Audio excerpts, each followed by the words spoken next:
जय श्री राम। संसार सागर है अगर माता पिता भी नाव है, जिसने करी सेवा वही तो होता भव से पार है। जिसने दुखाई आत्मा वो डूबता मझधार है। माता पिता परमात्मा मिलते ना बारंबार है। तो देखिए, एक ऐसा वाक्य याद आ गया आज हमें, जिसमें वो बुजुर्ग रिटायर हुए थे रेलवे से और उनको करीब 30-40 लाख रुपए मिले थे बेचारों को। तो उनके बेटे ने, ये सच्ची घटना बता रहा हूं मैं आपको, कि किस तरह से लोग माता पिता के साथ भी ऐसा छल और इस तरह का कर जाते हैं। तो उनकी पत्नी नहीं थी, वो पहले एक्सपायर हो चुकी, वो अकेले रहते थे। तो बेटे ने उनसे करके कि भाई आप यहाँ पे हमें फ्लैट ले दो, तो हमारे सामने उन्होंने फ्लैट लिया और उस फ्लैट में उनको 2 से 10 दिन बड़ी मुश्किल से रखा होगा। बिल्कुल सामने एक किराए पर फ्लैट लिया और उस किराए पर फ्लैट पर उसको बुजुर्ग को रख दिया। और उनका इतना दिल करता था कि मैं अपने पोते के साथ खेल लूं। देखो, सारे पैसे उन्होंने लगाए, जो भी वो पैसे रिटायरमेंट पे लेकर के आए थे, और वो फ्लैट उन्होंने अपनी पुत्र वधू के नाम करा दिया। अब उसके नाम होते के साथ में, और उन्होंने अपने पोते को भी वो खिला नहीं सकते थे, मतलब वो अपने बेटे को वो लेडीज वहां जाने नहीं देते। गंदे हैं दादा, ये है वो है। अब उनके कोई कपड़े धोने वाला नहीं, कोई साफ सफाई करने वाला नहीं। एक दिन ऐसे ही उन्होंने मुझे चाय पे बुलाया था, तो मैं गया, और जब मैंने उनकी हालात देखे तो दिल अंदर से बहुत दुखी हुआ कि अभी तो आपने फ्लैट खरीदा था। तो अब वो रो पड़े कि फ्लैट तो खरीदा था, लेकिन फ्लैट बच्चों ने अपने नाम करा लिया, और अब मुझे तो उस फ्लैट में भी नहीं रहने देते, और इस तरह से सारी धन संपदा हमने उससे छीन ली, और मेरे लिए ये फ्लैट किराए पे लेकर के दे रखा है। जो इसमें मेरी तनख्वाह थी, तो इसको किराया भी बेचारा वो खुद ही देने लगे। उस बस रोटी, जैसे कुत्तों को रोटी डाल जाते हैं, पशुओं को रोटी देते हैं, इस तरह से उनको बस रोटी रोटी वो देते थे, बाकी चाय वाय खुद ही वो अपने आप बनाते। तो देखो, ये तो हम देख रहे हैं कि इस समाज के अंदर बहुत बुरी जो व्यवस्था हुई, वो बुजुर्गों की सबसे ज्यादा हुई, गाय की और बुजुर्गों की। तो गाय के लिए तो कहीं ना कहीं सरकार भी मदद कर रही है कि भाई गौशालाएं बना देती है, चारे के लिए ये वो दुनिया भर की ग्रांट मिल जाती है। तो गौशाला गायों के संरक्षण के लिए तो हो रही है, लेकिन जो वृद्ध आश्रम बनाए गए हैं, वृद्ध आश्रमों में भी क्या माता पिता खुश रह सकते हैं? वृद्ध आश्रमों में जो लोग अपने माँ बाप को वृद्ध आश्रम में छोड़ जाते हैं, तो उनको कभी भी ये बात समझ में नहीं आती। अरे, जब वहां पर वो अपने नाती पोतों को याद करता है, दिल फटने को हो जाता है, कितना रोते हैं। हमारे एक जानकार थे, तो वो एक वृद्ध आश्रम के मैनेजर थे। हम एक बार उनके पास गए तो हमने देखा कोई बुजुर्ग उसमें खुश नहीं था, सारे बहुत ज्यादा वहां दुखी और खूब पैसे वालों के थे। तो देखो, कहाँ, कहीं ना कहीं अगर पैसे के अंदर सुख शांति होती, तो उन्होंने तो अपने बच्चों के लिए खूब पैसे कमा करके दिए। तो क्या देना भूल गए? संस्कार देना भूल गए। समय पर संस्कार देना चाहिए था। इतना पैसा कमा करके अपने बच्चों को देने से क्या फायदा कि वो लास्ट में आपको ही वृद्धाश्रम में छोड़ दे। हम लोगों को ये समझना होगा, ये करना होगा कि आज अगर कोई वृद्धाश्रम में छोड़ रहा है, खुद को, तो फिर उसके साथ में भी वही चीजें तैयार होनी है। जैसे अभी एक थोड़े से दिन पहले आई थी कि एक जोड़ा, एक जो बहू थी वो अपने सासुर को वहां रुकने नहीं देती थी, और वो कहती थी कि इनको वृद्ध आश्रम में छोड़ो। तब वो वृद्ध आश्रम में जब छोड़ने के लिए जाती है, तो वहां देखती है कि उधर उसके भाभी भी उस अपने बाप को छोड़ने के लिए आए। अब वो देखती है कि मेरे पिताजी भी को भी ये छोड़ने के लिए आए हैं। अब उसको दुख होता है। तो पहले से मतलब फिर वो वापस ले आती है, अपने ससुर को नहीं छोड़ती है। भाई ये तो बड़े दुख की बात है। तो कोई कैसे भी समझो, समझो तो सही इस बात को, इस विडंबना को आप बिल्कुल भी नहीं समझ रहे कि जैसे जैसे, भाई कौन बुढ़ा नहीं होगा बताओ, शरीर तो सभी का बुढ़ा होगा। तो देखो, या तो हमारे जो बुजुर्ग हैं वो कहीं ना कहीं ये गलती कर गए कि भाई हमारी व्यवस्था बनी थी कि एक उम्र तक हमें कमाना है, उसके बाद में इन सब का झंझट छोड़ देना, और अपने शरीर में 60 मान लो, 50 मान लो, तब तक आप अपनी कुछ जिम्मेवारियां पूरी कर सकते हो, तो उस सारी जिम्मेवारियां पूरी कर दो, उसके बाद में अपने लिए समय देने लग जाओ। अब देखो, कुछ लोगों का तो जब सुनने को मिलता है कि भैया एकांत में पड़े रहते हैं, कोई पूछने वाला नहीं, कोई सुनने वाला नहीं, तो ये उनके लिए भी दुख की बात है कि भैया एकांत तो होना ही चाहिए। हमें जब हम उम्र से बढ़ते हैं तो एकांत हमें मिले, हम प्रभु चिंतन करें। लेकिन जिन्होंने जवानी में प्रभु चिंतन नहीं किया, तो उनको फिर बुढ़ापे के अंदर ये सब चीजें याद आने लगती कि हमारी भी कितनी चलती थी, ये घर हम मैंने अपने पैसों की कमाई का बनाया है, और अब हमें कोई नहीं पूछता। तो उनको सदा कंप्लेन रहेगी और दुख रहेगा उन चीजों से। इसलिए इसके अंदर जो सुधार हो सकता है वो ये हो सकता है कि अभी एक बहुत अच्छे संत का हमने सुना भी है, उन्होंने भी ऐसे कुछ बोला था कि भाई अपने, चाहे कोई पूजा पाठ ना करे, कुछ भी ना करे, लेकिन अपने बुजुर्गों को समय दे। ये जो वो अपने माता पिता को या घर में जो भी बुजुर्ग हैं, दादा दादी नाना नानी, उनको यदि वो समय दे रहे हैं, तो ये समय ही उनका काउंट होगा पूजा के अंदर ही।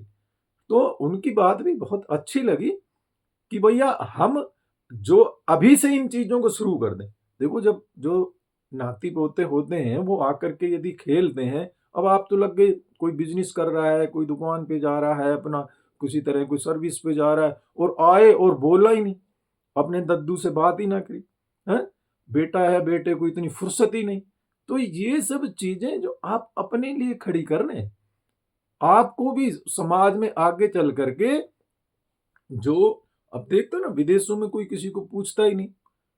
जैसे 16 साल की उम्र हुई कि लड़का या लड़की अलग चले जाते हैं, दूर हट जाते हैं।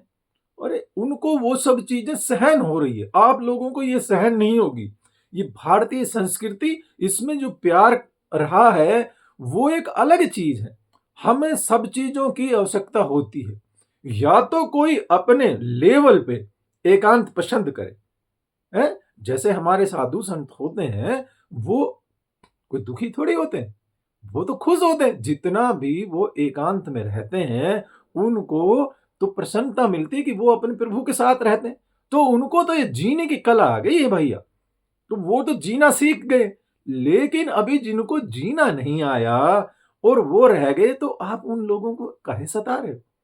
अरे आप उनको सताओगे तो आप कौन सा जाकर के साधु बन जाओगे? आप भी तो उसी लाइन पे हो, फिर आपको भी ये सब परेशानियां झेलनी पड़ेगी। तो हम इन सब बातों का ध्यान रखेंगे कि अपने जो बुजुर्ग हैं उनके लिए हर दिन हम थोड़ा, भाई सुबह आप समय नहीं दे सके, शाम को आकर के समय दे। और दद्दू कैसे हो, है चाय पानी पी, ये नहीं, कोई पुरानी बात उनको छेड़ दो, उनको वही अच्छी लगती। अब जो जिसके कर्म में जैसे है वैसे ही, मान लो किसी के बुजुर्ग बहुत अच्छी बात नहीं बता सकते, नहीं कर सकते, तो फिर वो ये थोड़ी कि भाई आपके कहने से कर देंगे। वो तो बेचारे जिन जो कुछ सीख का है वैसे ही बताएंगे कि भाई हम तो तब इस तरह से हल चलाते थे, तो भाई हम तो तब इस तरह से दुकान पे हम करते थे। जो तो जिसने दुकान करी वो दुकान का बताएगा, जिसने हल चलाया वो हल का बताए। जिसने और कोई काम कर रहा है वो उसी अब उसको उसी में आनंद आता है। तो भाइयों इस बात का ध्यान रखना है कि उनकी बात का इस बात पे लेके चलो भाई वो जो भी कह रहे हैं चाहे आपको वो अच्छी नहीं भी लग रही है लेकिन उसको मजे से खुशी से सुनना है तक उनको खुशी देने के लिए। ये तो ना जीवन में है कि जीना तो है उसी का जिसने ये राज जाना, है काम आदमी का औरों के काम आना। तो दूसरों के मुख पर दूसरों के होठों पर आप खुशी ला रहे हैं, इससे अच्छा क्या हम और क्या कर सकते हैं।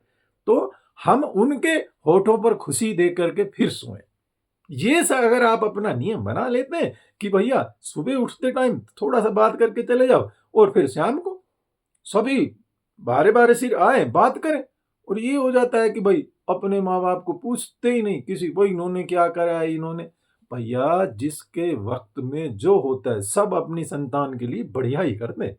कोई ऐसा नहीं है कि अपने बच्चों को परेशान करना चाहता हो या उनके लिए कुछ करना ना चाहता हो, सभी चाहते हैं करना अच्छा।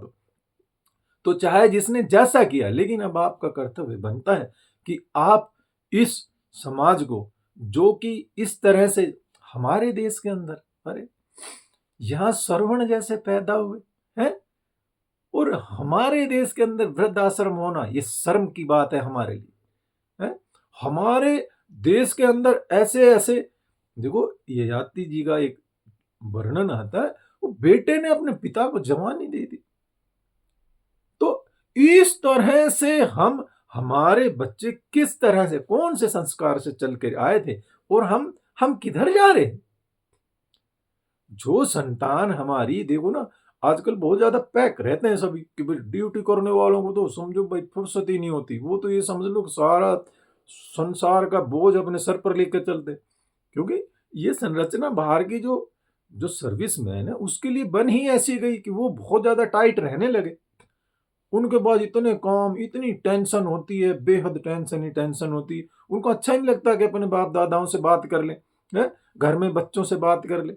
भाई जब आप सर्विस करते हैं तो कहीं ना कहीं आप ये गलती कर जाते हैं कि ना आप अपने बच्चों से बात कर रहे होते और ना ही आप अपने बुजुर्गों से बात कर रहे होते।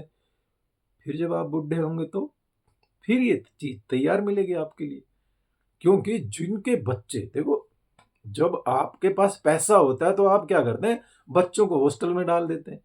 अरे जो 5वीं क्लास से नीचे के बच्चे होते हैं वो माँ बाप के लिए कितना रोते हैं, खूब चीखते चिल्लाते हैं। जब आप माँ बाप उनसे मिलने जाते हो कितना वो बच्चे रोते हैं, लेकिन वो कहते नहीं भाई इनकी लाइफ बनाने के लिए हम ऐसा कर रहे हैं। आपके इर्द गिर्द में भी स्कूल अच्छे हैं, ऐसी बात नहीं है कि भाई कोई जिस स्कूल में आपने डाल दिया ये तो एक देखा देखी की होड़ लग गई।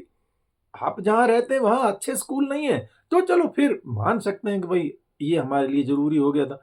लेकिन हम सिर्फ अपने नेम फेम के लिए और बच्चों को कोई सोच रहा है कि भाई देहरादून डाल रहा हूँ, कोई सोच रहा है पिलानी डाल रहा हूँ, और वो छोटे छोटे बच्चे बेचारे वहाँ रहते हैं।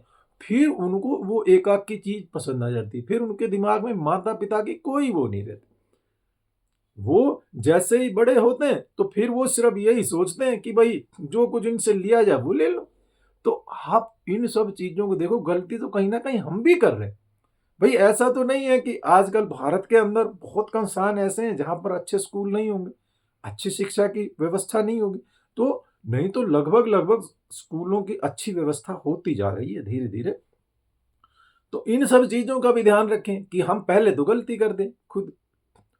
क्या जरूरत है आपको अपने बच्चों को ऐसी जगह पर दूर दूर भेजने की है।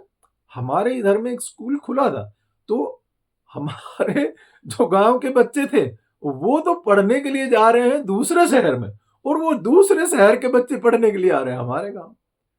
बहुत नामी ग्रामी स्कूल था। तो ये क्या है कि केवल माता पिताओं को ना इस चीज का चस्का सा लग गया कि सिर्फ हमारे कि भाई मेरा बच्चा वहां पढ़ने जाता है, बस वो अपने इस चीज को मतलब स्टेटस सिंबल बना रखा है। इसको बनाने के लिए फिर आगे चल के ये बच्चे फिर ऐसा करते हैं। देखो ना जो मैंने बात शुरू की थी, उन्होंने जब सर्विस की तो हो सकता है उन्होंने अपने बच्चों को बिल्कुल समय दिया ही ना हो। और अपने बच्चों को समय ना दिया, अपने माता पिता को भी समय नहीं दिया, तो इसलिए वो भोग भी रहे हो इस चीज को कि भैया जो अपने माता पिता की सेवा नहीं करी तो उनको भी सेवा नहीं मिल रही है बच्चों से। तो ये भी हो सकता है, अब हमें किसी के प्रारब्ध का थोड़ी पता है कि वो क्या लिखा करके लाए, लेकिन कम से कम जो इस बात को देखेंगे, जो मेरी इस क्लिप को सुनेंगे, तो वो इस बात को लेंगे, भाई ये कर्म तो तोड़ो इस चीज को। भाई मान लो तुम्हारे मम्मी पापा ने अपने दादा दादी की सेवा नहीं करी है तुम्हारे की, तो अगर तुम नहीं करोगे तो तुम्हारे लिए भी वही होगा, तुम्हारे बच्चे भी तुम्हारे नहीं करेंगे। तो कहीं ना कहीं इस चीज को आप बहुत ज्यादा वो नहीं कर सकते। जो नेसेसिटीज हैं उनका उनका ध्यान रखो। और सबसे ज्यादा नेसेसिटीज क्या आती है कि आप अगर एक टाइम उनको दूध ना दें, दही ना दें, कोई बात नहीं, लेकिन उनको बस बैठ करके थोड़ी देर उनसे बस उनकी बात सुनो। और पापा और पिताजी, आप उस टाइम में आप वहां गए थे वहां घूमने के लिए, तो क्या हुआ था, और वो बात को शुरू कर दें। कोई भी एक छोटा सा वो बना दे, उससे वो शुरू हो जाते। बस फिर वो अपनी जमाने में ले जाएंगे, अरे हम यूं करते थे भैया, हमने ये किया था, उस टाइम पर इस तरह का हुआ था। तो वो सभी इस तरह से जब बात कर रहे होते तो उनको बड़ा आनंद आता है। तो कभी कभी दूसरों की खुशी के लिए भी कर सकते हो। हम सारा जीवन ऐसे क्या हो गया हमारा कि हम अपने लिए, ना तो हम अपने लिए समय दे रहे देखो, और ना अपने लिए जी रहे हैं, ना बच्चों के लिए कुछ कर रहे हैं। सिर्फ क्या है, अरे बच्चों के लिए तो धन कमा रहा हूं। अरे तुम्हारे धन की आवश्यकता थोड़ी है बच्चों को, बच्चों को तुम्हारे संस्कार की आवश्यकता है? और जो पिताजी आज तुम्हारे चारपाई में बैठे हैं, उनको बेचारों को ना पता 2 साल जीना है कि 10 साल जीना है, वो छोड़ करके तुम्हें जाने के लिए तैयार हो रहे हैं। तुम्हारे पास इतना समय ही नहीं कि तुम जा करके उनके पास बैठ जाओ। तो इन सब बातों का विशेष ध्यान रखेंगे, नहीं तो फिर ये मझधार में जो नैया डूबती है ना, ये उनकी ज्यादा डूबती है जो परम पिता परमात्मा के होते हुए भी और कभी भी अपने माता पिता का सेवा नहीं करते, ध्यान नहीं रखते। तो आप सब आज से इन सब चीजों का ध्यान दीजिए कि इन बुजुर्गों को भी गायों की तरह से ऐसे ना छोड़े कि बेचारियों को जैसे गायों का कोई देखने वाला नहीं, ऐसे ही आपने बुजुर्गों को कर दिया। ये कितनी शर्म की बात है, भारत जैसी भूमि पर पैदा होकर के, है अरे भारत ने श्रवण कुमार दिया है। भारत है ना, श्रवण जैसा लाल जगत में, तो श्रवण जैसे लाल, भाई कोई और उसका कोई मुकाबला ही नहीं है। अपने माता पिता को किस तरह से वो कर रहा था। और हर माँ बाप चाहते कि बेटा तो श्रवण कुमार हो जाए, है ना। तो ये सब आप देखिए कि हम अपने घर में जब श्रवण कुमार को सोचते हैं तो खुद बन जाए ना, है। जैसे मैंने अभी पहले बताया था कि जब से हम इस तरह से आए तो हमें सभी अच्छे लगने लग गए। अब सभी अच्छे लगने लग गए तो फिर अंतःकरण साफ हुआ तभी तो आप कब करोगे। आप भी इन सब चीजों को छोड़ दीजिए। सबसे बड़ी सेवा, यदि कोई परमात्मा का नाम भजन सिमरन भी नहीं कर पा रहा है और उसके पास में बुजुर्ग हैं, तो करो उनकी सेवा, कौन मना करता है। और उसके साथ साथ यदि समय निकलता है तो बहुत अच्छी बात है कि भाई अपने माँ बाप की सेवा भी कर रहा है और भगवान का ध्यान भजन सिमरन भी कर रहा है। ये तो हमारे बहाने होते हैं कि हमारे पास समय नहीं निकलता, समय तो हमारे पास खूब निकलता है। आप देखिए, जब भाई ये तो है नहीं कि भाई बुजुर्गों के पास आप 2-4 घंटे बैठते हैं, थोड़ा सा समय आपने बुजुर्गों के पास बैठना होता है। उसके बाद में आप जब शाम को सोते हैं, आप जब सुबह उठ करके, आलस्य रहता है मनुष्य का, तो कहीं ना कहीं इस आलस्य को समापन करके और अपने दोनों कामों को हम कर सकते हैं कि नहीं, मुझे अपने माता पिता से बात भी करनी है और मुझे हमेशा अपना भगवान का नाम सिमरन भी करना है। जय श्री राम।